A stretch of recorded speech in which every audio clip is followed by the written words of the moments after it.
Hey, what's up everybody, and welcome back to another Top 10. And this week, we're going to take a look at the best hidden gems available in Xbox Game Pass. Now, I did post a top 15 hidden gem list for Xbox Game Pass earlier this year, but because Xbox Game Pass constantly has games coming in and out, I like to update these videos about every 6 or so months. But for this particular video, I actually decided to go ahead and post 10 completely different games than I had for that original list that I made earlier this year. So technically, you actually have 25 games to look through if you want to watch both this video and my old video. But, you know, that's the beauty of Xbox Game Pass. There's just so many great games, and there are a lot of hidden gems in this service, and it's easy to just kind of miss these. That's why these videos right here exist. So with that said, we're going to take a look at 10 different hidden gems available in Xbox Game Pass. So let's just go and get right into it. And first up on this list, I have Night in the Woods, which is definitely a very different game in the aspect that it doesn't really focus on gameplay near as much as some of the other games on this list. Yes, there are some platforming sections and you have some different mini games as well, but the main focus in Night in the Woods is actually the story and its characters. And wow, the characters in specific in this game are the true standouts here. So in the Night in the Woods, the actual plot centers around a mystery, which is actually really interesting. But I think the main stars of this game is actually the characters. They are so phenomenally well written, and how they're portrayed, they feel realistic. Each character has their own imperfections, problems, and flaws, and you really become connected to the world and characters within this game. If anything, even though Night in the Woods is a cartoony looking game, it's very emotionally dense, and if you do like narrative-driven games or character-driven experiences, then you absolutely need to check out Night in the Woods. Next up, if you're looking for something a little bit more in terms of gameplay, I have Fe, which I would kind of explain as a 3D Metroidvania platformer. Now, on the surface, you can probably tell right away that this is a very beautiful looking game with its minimalistic art style. It's quite distinctive and it really does stand out, and it does look exceptional in motion. Fe goes beyond just its visuals though, because there's a lot to like in this game. So the way this game works is you actually have to communicate with different animals throughout the game to kind of unlock new abilities, and that's kind of where that interconnected Metroidvania style comes from. You're going to unlock new abilities, solve puzzles, and use platforming to progress further within the game. And let me just go and say, everything is a joy when it comes to Fe. It's not necessarily a very difficult game, and it's not even the longest game. But what I can say is that Fe is an enjoyable experience from beginning to end. There's been a lot of remakes in recent years, and one of the most surprising and welcome remakes that we've gotten here recently has been Destroy All Humans. Now, Destroy All Humans originally released back in 2005 for the original Xbox and PlayStation 2, and it's since been brought back to modern platforms, and you know what? It actually holds up relatively well. You play as an alien by the name of Crypto, sent to Earth to harvest DNA from all of the puny humans and, of course, destroy your occasional cow. Yeah, overall, this is actually a very humorous game set in the 1950s filled with pop culture and satire, and there's a lot of jokes you can make with all of the different 1950s references. Again, it's just a very funny overall game.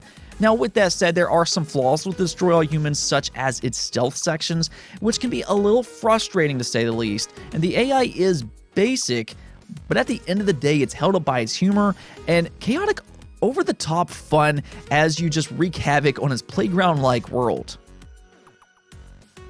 Moonlighter is a very simple game on the surface. This is an action RPG with roguelike elements that follows a very simple gameplay loop.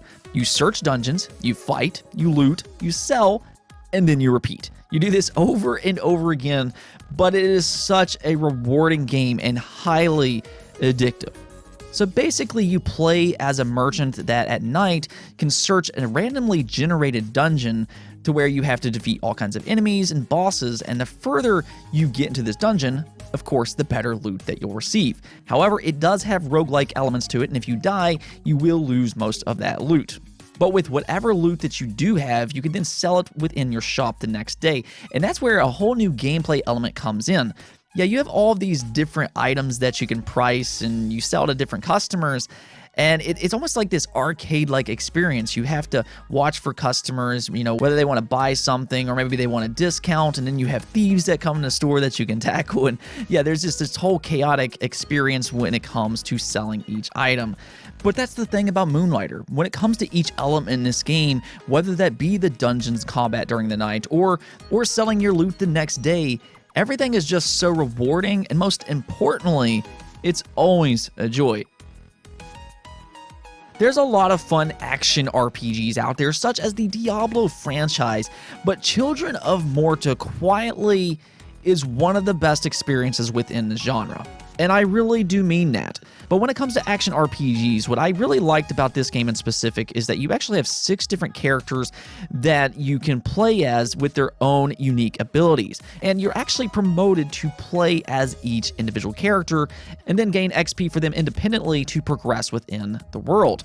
And then on top of that, it also has an interesting story. Children of Morta has well-realized characters with their own personalities, and they're brought to life with great, fantastic narration. I think the narration is what really drew me into this game almost immediately, alongside its beautiful artistic visuals. And again, the narration is exceptional, but it also promotes exploration with special events that can add to the story. So you're not just mindlessly destroying everything in Children of Morta, but you're also rewarded in a meaningful way to explore the world. So Children of Morta pretty much has everything that you want in an action RPG, and then just as an added bonus, it's also got 2-player cooperative gameplay. Cyber Shadow is a game that can easily be compared to 90s games, or more specifically, the classic Ninja Gaiden. But there's actually a little bit more to this game than just that. Yes, it's pretty easy to see where its inspiration comes from, but it's also got its own unique take on the genre.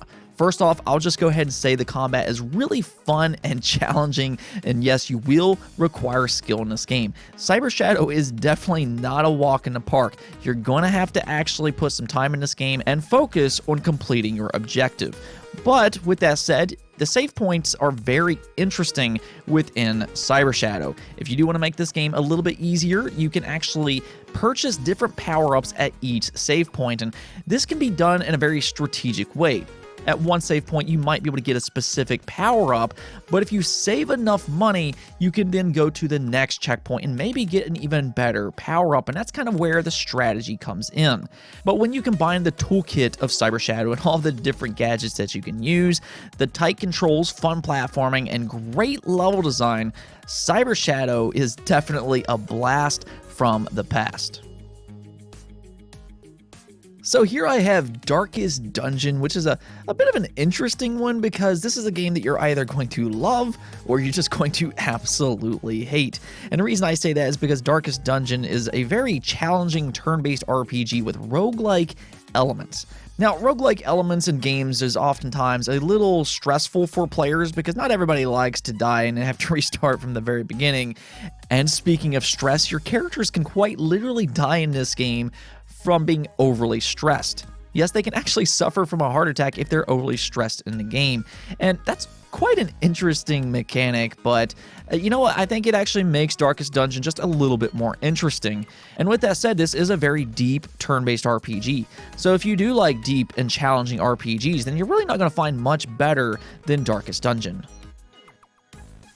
When it comes to 2D platformers, there's a lot of independent games out there, but I'm not sure if there's a single one that does it better than Celeste. In fact, I would actually say that Celeste might possibly be one of the best 2D platformers of all time, and I will stand by that time and time again. It's a very simple game in how it works. You play with basically just a few mechanics. You can jump, you can dash, and then you can climb. It's all very simple, but then when you combine that with the amazing level design, this game just feels completely perfect. But what really surprised me with Celeste in specific is that it also has a surprisingly really good story. You don't typically see that when it comes to 2D platformers, but Celeste is the exception here. I was really drawn to the story in this game as the character kind of battles with herself as she climbs this mountain. It's kind of emotionally driven, and the higher you get within this mountain, the more you kind of uncover. And I just think it's so easy to connect with Celeste because we all kind of have our own inner struggles. And you can really see that with Celeste, and just combining the amazing gameplay in this game and then also having this emotionally connected story. Celeste could easily be described as a masterpiece. This next one here really took me by surprise here recently, and it almost frustrates me that more people don't know about this game, but The Wild at Heart is absolutely a game that you need to pay attention to, and I'm going to explain exactly why right now. So The Wild at Heart kind of combines Pikmin's gameplay with more of a Metroidvania style world. It's a very unique combination, and it just works. I'm telling you, this is probably one of the most unique games that I've played in quite some time. Now, Pikmin is already a very unique game, but with The Wild at Heart adding in that Metroidvania style gameplay, it just adds a whole new layer to that experience, making it feel similar but completely different.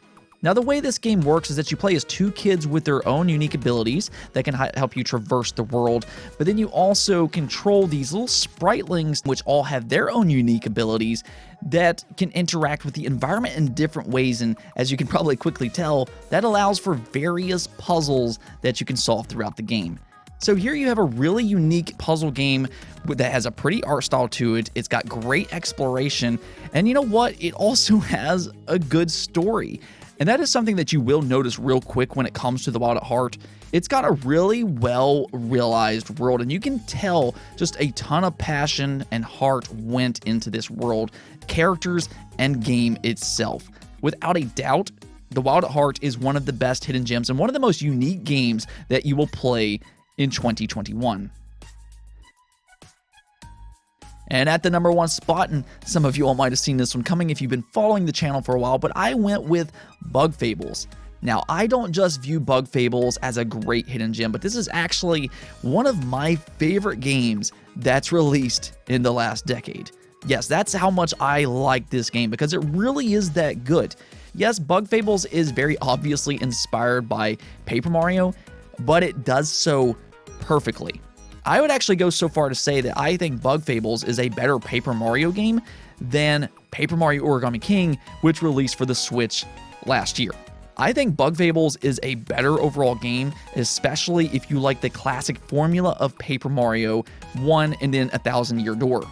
It kind of follows that formula with also a great story, and surprisingly, if you play this game on hard, because there's a badge for it, it's actually a challenging turn-based RPG. So that's actually how I played this game, and it's just a well-made turn-based RPG all around. But it goes beyond just the gameplay, because like I said, Bug Fables also has a well-made story. It's got charming characters that's going to stick with you long after you finish the game. The world is so well made, you know, revolving around bugs. It's got good turn-based combat, and you know what? This game is just the whole package. I really cannot recommend this game enough, whether you like turn-based RPGs or if you really like the Paper Mario franchise, specifically 1 and 2. Bug Fables, quite simply put, is just an excellent overall game. Anyways, though, that's it for this list, but if I did miss any of your favorite games, make sure to let me know in the comments below. Always keep in mind that these lists are just my own personal opinion, but I also love hearing your opinion as well, so make sure to let me know in the comments below. With that said, if you did like the video, don't forget to hit that bell notification and subscribe button for more content just like this. Also, if you'd like to support the channel through Patreon, thank you for making this content possible. Peace out.